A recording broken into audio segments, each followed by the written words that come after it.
I can provide a recipe for a cauliflower flan. This dish can be easily personalized and includes ingredients that are usually easy to find. Here's a basic Italian recipe.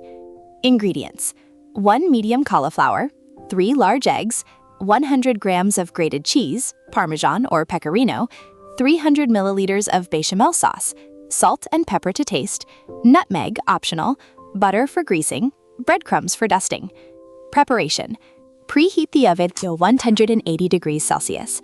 Clean the cauliflower, break it into florets, and cook it in boiling salted water until soft but not crumbly.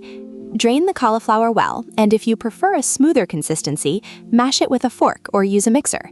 In a large bowl, beat the eggs with the grated cheese, add salt, pepper, and a sprinkle of nutmeg, if you like.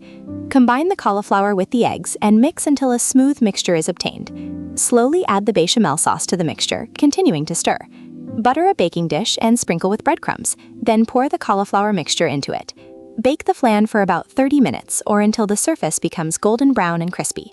Let it rest for a few minutes before serving. Cauliflower pairs well with different types of cheese, so in addition to the classic parmesan or pecorino, you could experiment with gorgonzola for a stronger variation, or with stretchy cheeses like mozzarella for a creamier, stringy consistency. The cauliflower flan is a versatile dish that can be served as an appetizer or as a side dish in a more substantial meal. Enjoy your meal.